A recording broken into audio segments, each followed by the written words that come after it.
Some memories stay with us forever, captured in faded photographs, preserved in dusty albums. But what if the memories you've cherished your entire life were built on a lie? This is the story of Daniel Morgan, a man whose search for the truth about a single photograph would unravel everything he thought he knew about himself. The year is 2023. Daniel Morgan, a 43-year-old architect living in Boston, sits alone in his apartment. Rain taps against the windows as he sorts through a box of old possessions. His mother passed away 3 months ago after a long battle with Alzheimer's, and he's finally found the strength to go through her things.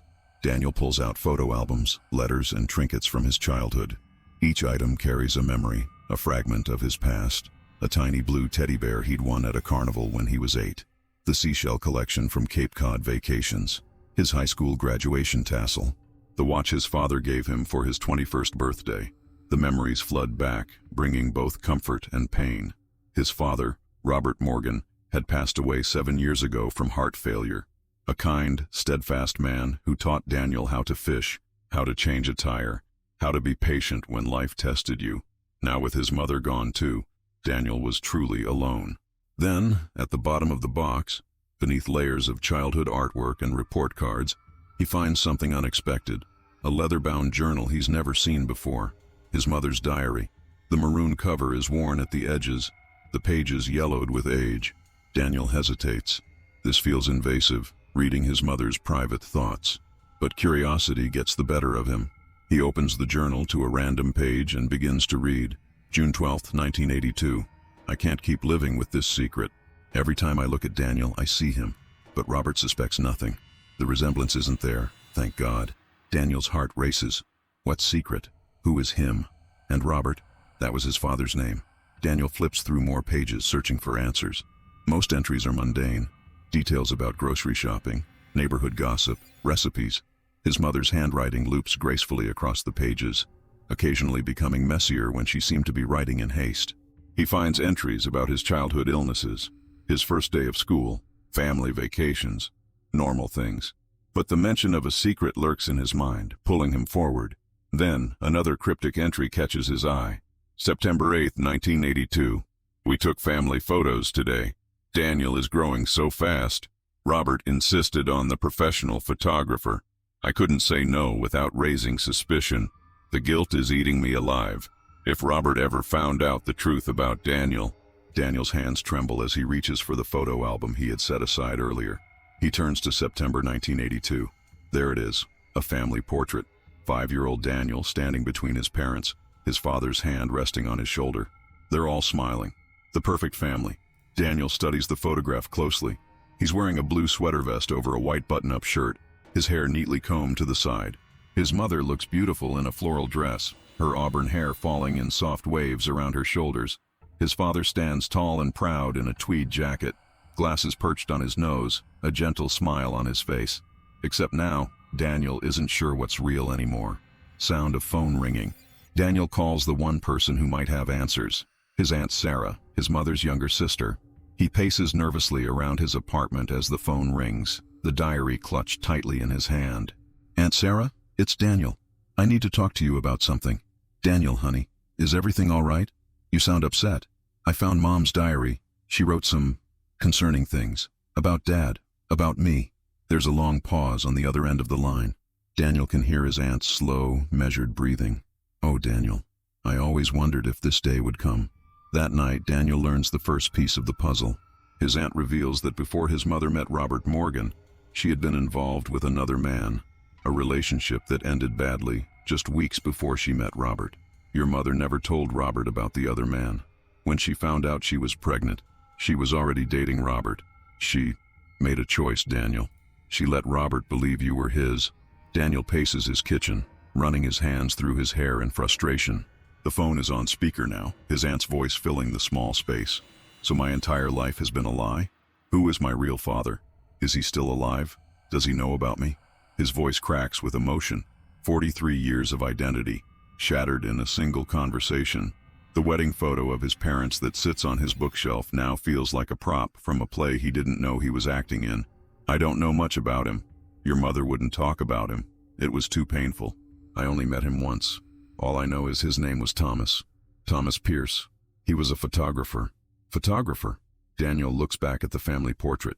The professional photographer his father, no, Robert, had insisted on. Could it be? Had his biological father been the one who took this photo? The irony is almost too much to bear. Sound of typing on keyboard. Daniel spends the next few days searching for information about Thomas Pierce. Social media yields nothing. Public records show several Thomas Pierces, but none matching the right age or profession. It's like searching for a ghost. Sound of car door closing, engine starting. With few options left, Daniel drives to his childhood home, now empty since his mother's passing. If there are answers to be found, they must be there. Sound of keys jingling, door creaking open. The house feels different now, colder, full of secrets. Daniel heads straight for the attic, where boxes of his parents' old belongings are stored. Sound of footsteps on wooden stairs, dust being blown. Hours pass as Daniel sifts through decades of accumulated possessions. Old clothes, Christmas decorations, his father's, Robert's, collection of vinyl records. Nothing helpful. Sound of frustration, box being pushed aside. Just as he's about to give up, Daniel notices a small locked chest pushed far back against the wall. He doesn't recognize it, and there's no key in sight. Sound of chest being dragged across floor. Daniel brings the chest downstairs. It's heavy for its size. Using a screwdriver from his father's old toolbox, he manages to break the lock. His heart pounds as the mechanism gives way with a snap. Inside, he finds more photographs. Dozens of them. But these aren't family photos. They're artistic black and white prints. Landscapes, architectural studies, and portraits of a young woman Daniel recognizes as his mother. She looks different in these images. Freer, more spirited, laughing at the camera in a way he'd rarely seen in person. Her hair is longer, flowing wildly around her face. In one photo, she's standing on a beach at sunset, arms outstretched.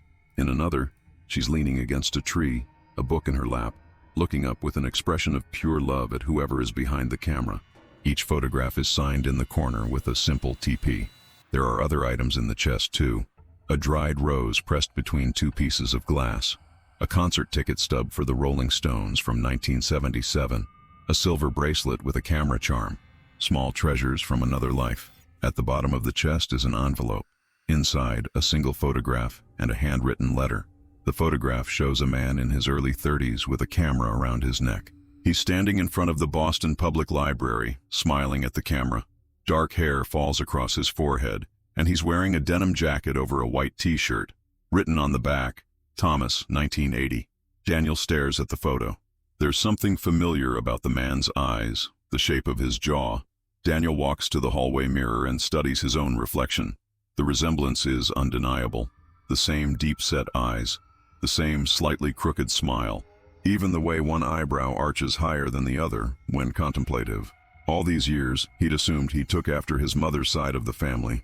With shaking hands, Daniel reads the letter. Voice of Thomas. Eleanor, I don't understand why you've cut me out of your life. If it's about the argument, I've apologized 1,000 times. Please just talk to me. If what you hinted at is true, if you're pregnant, we should discuss this together. I have a right to know if I'm going to be a father. I love you, Thomas. The letter is dated January 1978, 3 months before Daniel was born. His mother never replied. Thomas never knew he had a son. Daniel sits on the floor of his childhood home, surrounded by the evidence of his mother's secret life. The weight of the revelation presses on his chest, making it hard to breathe. All these years, all the birthdays, Christmases, graduations. Thomas Pierce had missed them all, never knowing he had a son growing up just miles away. And Robert, the man Daniel had called Dad for his entire life, had raised another man's child without ever knowing the truth. Had his mother's deception been cruel or kind? Had she made the right choice? Daniel now has a name, a face, and a profession. But is Thomas Pierce still alive? And if so, where is he now?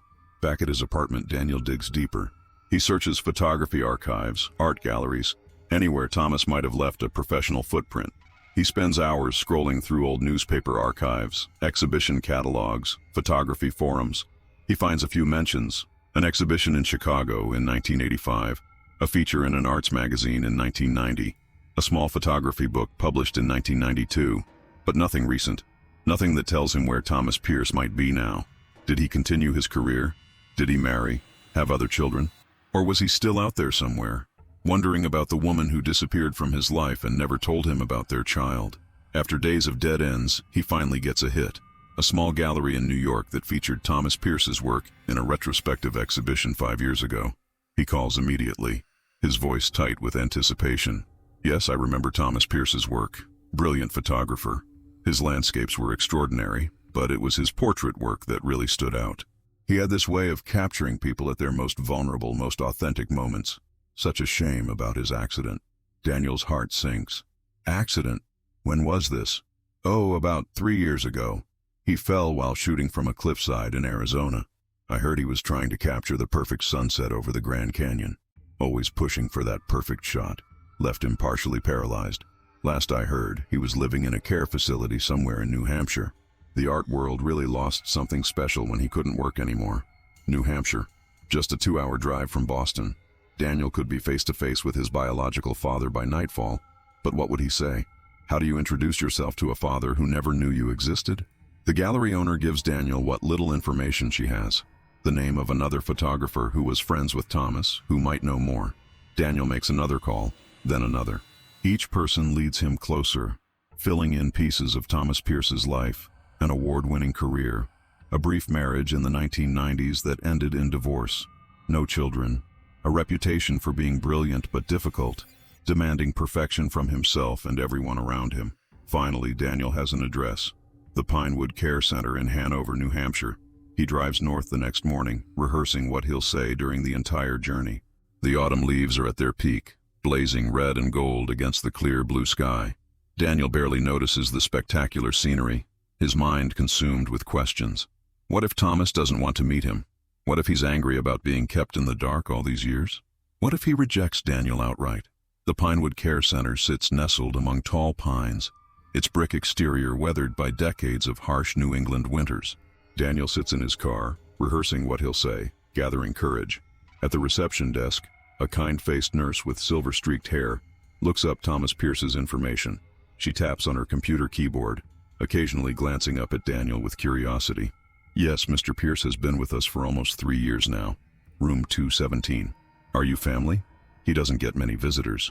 Daniel hesitates, his mouth suddenly dry. I think I might be his son. The nurse's eyebrows shoot up in surprise. Oh, he never mentioned having children, but his memory isn't what it used to be. And between us? She leans forward, lowering her voice. He doesn't share much about his personal life. Keeps to himself, that one. Always looking out the window or working with those photographs of his. She points down a hallway. Room 217, down the hall to the left. Daniel walks slowly, his footsteps echoing on the linoleum floor. His heart pounds so loudly he's sure everyone can hear it. Room 215, room 216, room 217. The door is partially open. A sliver of afternoon sunlight spills out into the hallway. Daniel knocks softly. Come in. The voice is gravelly, impatient. Daniel pushes the door open slowly. Thomas Pierce sits in a wheelchair by the window, watching rain streak down the glass. At 76, his once dark hair is now white, his face lined with age, but his eyes, Daniel's eyes, remain sharp and observant. He's thin, almost gaunt, but there's a dignity to his posture. Several framed photographs hang on the walls. Stark landscapes, dramatic cityscapes, all in black and white. A professional camera sits on the bedside table within easy reach. If you're here to adjust my medication again, I already told the morning nurse I'm feeling fine. I'm not a nurse, Mr. Pierce. My name is Daniel Morgan. I believe you knew my mother, Eleanor Morgan, Eleanor Hayes, before she was married. Thomas's head snaps toward Daniel, his eyes widening. His hands grip the armrests of his wheelchair so tightly his knuckles turn white. Eleanor? You're Eleanor's son? Yes, and I have reason to believe I'm your son too. For a moment the room is silent except for the rain and the ticking of a wall clock. Thomas stares at Daniel, taking in every detail of his face. The resemblance that had been hidden from Robert Morgan is unmistakable to Thomas Pierce. It's like looking at a younger version of himself, with Eleanor's gentler features softening the edges. My God, you have her smile, but those eyes, those are my mother's eyes. Thomas wheels himself closer to Daniel, reaches out a weathered hand. May I? Daniel nods and Thomas touches his face gently, like a blind man reading Braille. His fingers trace the line of Daniel's jaw, the arch of his eyebrows. How old are you, Daniel? 43. Thomas calculating, his eyes narrowed in concentration. Born in 1978, April 18th. Thomas closes his eyes, his hand dropping to his lap. I wrote to her in January that year. She never responded. I didn't know. I never knew. Daniel pulls out the photograph from the chest, shows it to Thomas. I found this in my mother's things. Thomas takes the photo with trembling hands. Where did you get this? From my mother's things. After she passed away. Eleanor is gone? The pain in Thomas's voice is raw, immediate, as if the wound were fresh. 3 months ago. Alzheimer's. She was always so afraid of losing her memories. The cruel irony. Thomas wheels himself to a desk in the corner of the room. From a drawer, he removes an old camera, a Nikon F2, well used but lovingly maintained. The black metal body is scratched in places, but the lens is immaculate. I taught your mother photography with this camera. She had a natural eye for composition. That's how we met. She took one of my classes at the community college, January 1977. She was 23, studying to be a nurse. I was 30, already making a name for myself in the photography world. He turns the camera in his hands, running his fingers over it like a cherished pet. She was different from my other students. Asked questions no one else thought to ask. Stayed after class to discuss techniques. Before long, we weren't just talking about photography anymore. Daniel sits on the edge of the bed, absorbing every word. This is his origin story, the beginning he never knew. I found some of your photographs in a locked chest at her house. Thomas looks up, surprised. She kept them? After all these years? Yes, along with your letter. Thomas turns to look out the window, his profile sharp against the gray afternoon light. But she chose him. This other man. The man who raised you. Robert Morgan, yes. They were married for 38 years, until he died of heart failure in 2016. Was he good to you? The question hangs in the air, loaded with a lifetime of missed opportunities. Yes, he was a good father. Kind, patient. He taught me how to ride a bike, helped me with my math homework, came to every baseball game and school play. Thomas nods slowly, a mixture of relief and regret crossing his features. That's good. That's good. As the afternoon turns to evening, Daniel and Thomas share stories. Daniel learns about his biological father's life, his travels around the world capturing images of remote landscapes, his brief marriage that ended in divorce, his successful career cut short by the accident that left him partially paralyzed. I was in Arizona shooting for National Geographic, a series on natural wonders of America. I'd been up since 4 a.m. to capture the sunrise over the Grand Canyon. By sunset I was exhausted, but the light was perfect, that golden hour photographers live for. I climbed out onto a ledge to get a better angle. I remember framing the shot, feeling the weight of the camera in my hands. Then the rock gave way beneath me. I fell 40 feet onto a lower ledge. Thomas recounts his recovery. 6 months in the hospital, another year in physical therapy. The devastating realization that he would never walk again, never climb mountains for the perfect shot, never stand in a dark room watching images appear like magic in developing trays. I never had other children, never remarried. My work became my life. When that was taken from me, well, I had to find new ways to see beauty in the world. Thomas shows Daniel albums of his work, award-winning photographs published in National Geographic, Time, and other major publications. Images that captured fleeting moments of beauty, of human connection, of natural wonder. These are incredible. I can see why my mother was drawn to you. Thomas smiles wistfully. Eleanor was special, vibrant, full of dreams. We were young and passionate, but also volatile. We fought as intensely as we loved. What happened between you? Thomas sighs, running a hand through his white hair. Our last fight was about my travel schedule. I had been offered a 6-month assignment in Southeast Asia. Eleanor wanted me to turn it down, to stay with her. I refused. My career was everything to me then. So young, so foolish. She told me it was over, that I had to choose.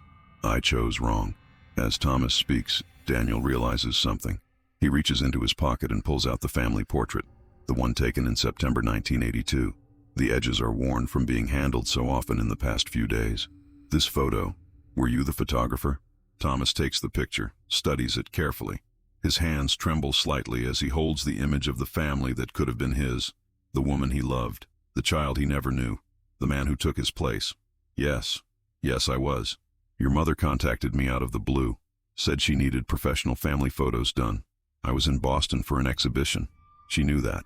I thought perhaps she wanted to reconcile, at least as friends. But when I arrived at the studio, Thomas's voice trails off, lost in the memory.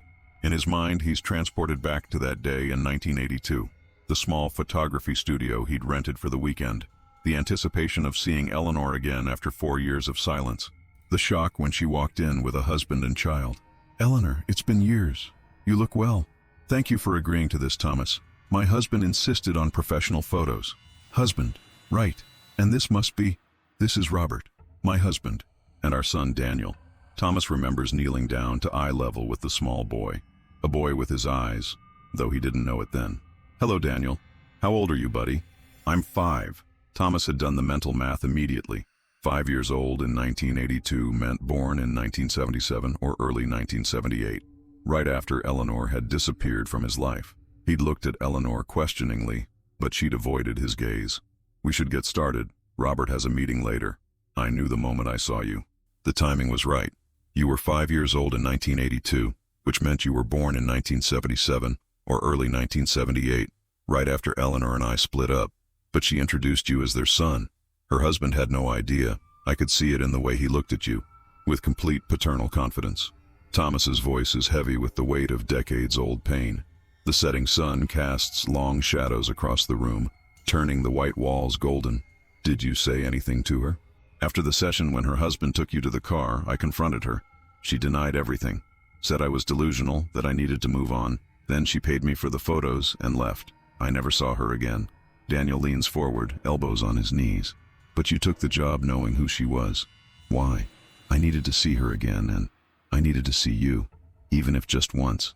Even if I couldn't acknowledge you as my son, I at least wanted to know what you looked like." Daniel tries to process this new information. The photographer who captured that perfect family portrait was his biological father, forced to witness the life he could have had, but was denied. The cruelty of it is breathtaking. "So you knew? All these years you knew you had a son?" "I suspected, but without confirmation, what could I do? Eleanor made her choice. She built a life with another man. A good man, I assume." He was. He was a good father. "Then she made the right choice." Thomas's voice is gentle, without bitterness. "I was selfish then, driven, always chasing the next perfect image. I would have been a terrible father. You don't know that. I do. I know myself, Daniel. I was married briefly in the 90s. It didn't last a year. My wife said living with me was like living with a ghost, always present in body but absent in spirit. My mind always on the next assignment, the next destination. No, Eleanor knew what she was doing. She gave you stability, a real home." As night falls, Daniel realizes he needs to leave. He has a long drive back to Boston, and Thomas looks tired from the emotional day. His shoulders droop slightly, and the lines on his face seem deeper than when Daniel arrived. "I should go, but I'd like to come back if that's okay. There's so much more to talk about." Thomas brightens visibly. "I'd like that very much, Daniel." There's an awkward pause. Daniel shifts his weight from one foot to the other, unsure how to say goodbye to the father he's just met.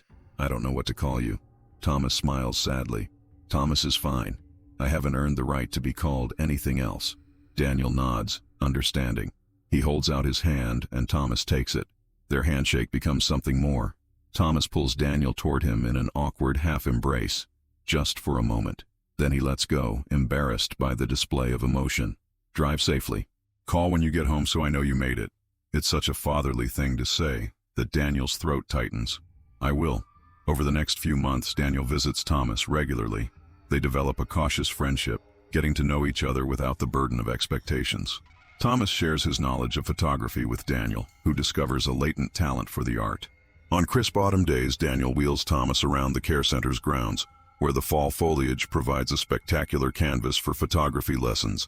Thomas directs from his wheelchair, pointing out lighting conditions, composition possibilities, angles Daniel hadn't considered.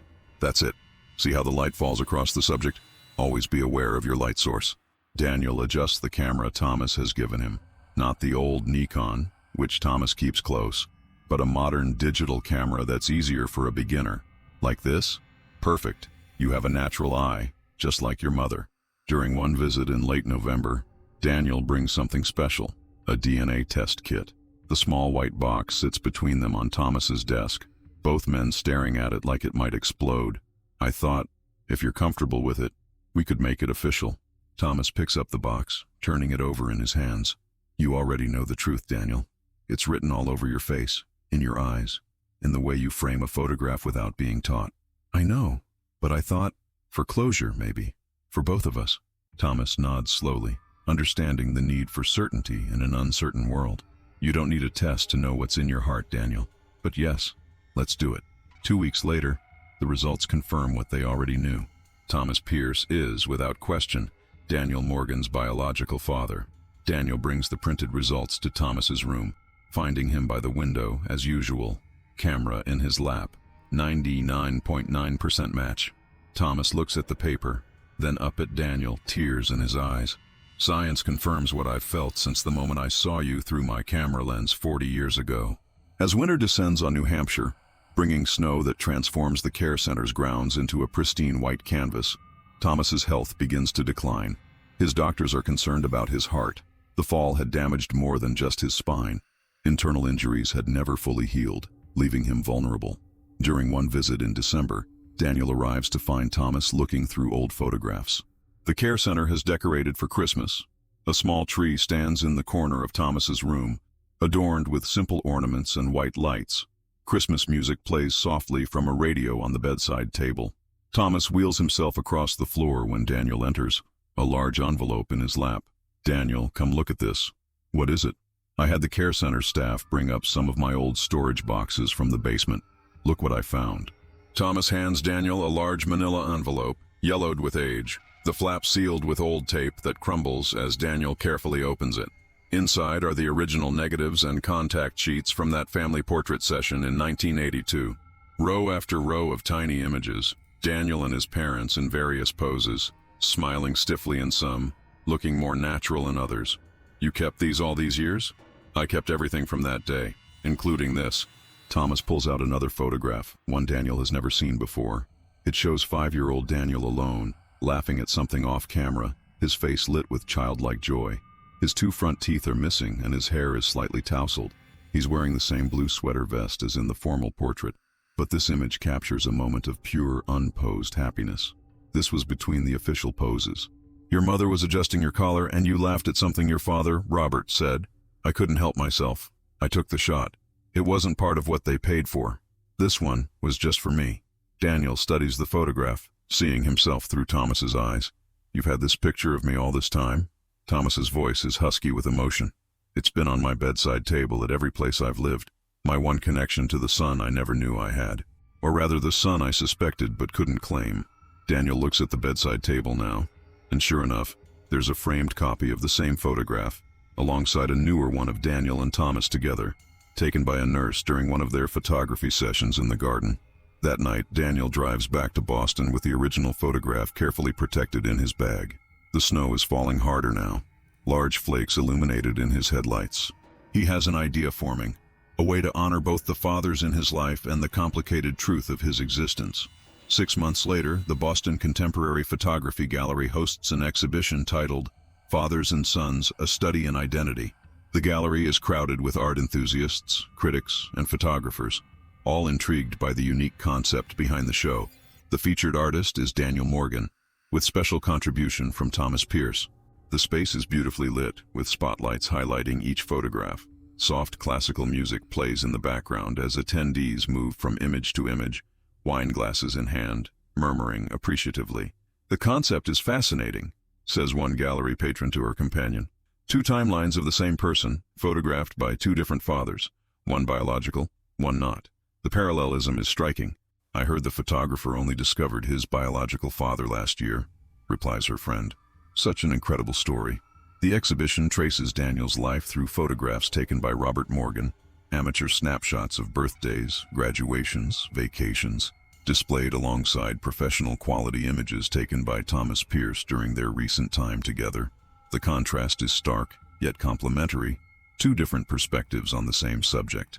But the centerpiece of the exhibition is a triptych, the original family portrait from 1982 on the left, the candid shot Thomas took of Daniel laughing in the middle, and on the right, a new photograph taken by Daniel himself, a self-portrait alongside Thomas in his wheelchair, both of them looking directly at the camera, their identical eyes challenging the viewer. Champagne glasses clink as the gallery owner calls for attention. A toast to our featured artists, Daniel Morgan and Thomas Pierce, whose work reminds us that identity is not just in our DNA, but in the stories we tell about ourselves and the connections we choose to honor. The crowd applauds enthusiastically. Thomas, now using an oxygen tank but determined to attend the opening, squeezes Daniel's hand. Narrator Thomas, now using an oxygen tank but determined to attend the opening, squeezes Daniel's hand. Thank you for finding me, son, for giving an old man a second chance. Thomas's voice is weak but clear, his emotion evident. He looks dignified in a charcoal suit, a camera-shaped pin on his lapel. Despite his deteriorating health, he insisted on dressing properly for the occasion. Thank you for helping me understand who I am, where I come from. As visitors move through the exhibition, they stop at a framed text on the wall, Daniel's artist statement. Many read it quietly, nodding in understanding or wiping away unexpected tears. When I discovered that the man in my childhood photographs wasn't my biological father, I felt as though my entire identity had been built on a lie. But through the process of finding my birth father, I've come to understand that identity isn't singular or simple. I am my mother's son. I am Robert Morgan's son, the man who raised me, taught me, and loved me unconditionally without sharing my blood. And I am Thomas Pierce's son, the man whose artistic eye and passion I inherited without knowing him. This exhibition isn't about choosing between fathers or rewriting history. It's about embracing the complexity of human connection and finding truth in unexpected places. 3 weeks after the exhibition opening, Thomas Pierce passes away peacefully in his sleep. The nurses tell Daniel that Thomas had been looking at photographs before bed. The exhibition catalog was open on his lap, turned to the page with the triptych. At his request, he is cremated, and Daniel scatters his ashes at a scenic overlook in the White Mountains where Thomas took one of his most famous photographs decades earlier. The vista is breathtaking. Rolling mountains stretching to the horizon, mist rising from the valleys below, the early morning light turning everything gold. Goodbye, Thomas. I wish we'd had more time. Daniel's voice is carried away by the wind. He takes a photograph of the view with Thomas's old Nikon, which he inherited along with Thomas's collection of prints and negatives. The camera feels right in his hands, like it was meant to be there. As Daniel prepares to leave, his phone buzzes with a notification. The Boston Globe has published a review of his exhibition. The critic writes, Morgan's work asks us to consider what makes a father. Is it biology, presence, love? Perhaps it's all of these things and none of them. Perhaps fatherhood, like photography itself, is about perspective, the angle from which we choose to view our lives and the frames we place around our memories. Daniel smiles, taking one last look at the mountains before heading back to his car. He now understands why Thomas was so drawn to this place. The vastness of it, the sense of possibility, the perfect natural composition. On the drive home, Daniel passes a young father taking a picture of his son in front of a landmark. The man is kneeling to get at eye level with the boy, who looks about 5 or 6. Daniel slows down, watching them through his window. The father adjusts the boy's hair, says something that makes him laugh. Then they pose together, arms around each other, smiling for the mother behind the camera. A perfect moment, captured forever. A memory being created, a truth of sorts. Daniel thinks about the 2 men who were his fathers, one who raised him without knowing the truth, one who suspected the truth but couldn't claim him. Both loved him in their own ways. Both contributed to the man he had become. He reaches for Thomas's camera on the passenger seat, raises it to his eye, and captures the father and son through his windshield. A spontaneous shot, imperfect but authentic, just as Thomas would have taken it. Some photographs capture more than just images. They capture possibilities, what was, what is, and sometimes, what might have been. The exhibition travels to galleries in New York, Chicago, and San Francisco over the next year. Critics praise its emotional honesty and technical skill. Photography magazines feature interviews with Daniel, asking about his late-in-life discovery of his talent. I always felt something was missing, he tells one interviewer. I just didn't know it was a camera in my hands. At each opening, Daniel places a photograph of Thomas prominently at the entrance. The legacy of Thomas Pierce lives on, not just in his own renowned work, but in the artistic eye he passed to the son he barely knew. And in Daniel's apartment, a new arrangement sits on his mantel. 3 framed photographs side by side. His mother, smiling in the sunlight. Robert Morgan teaching young Daniel to fish. And Thomas Pierce with his camera, looking out at a world full of images waiting to be captured. 3 people who shaped him.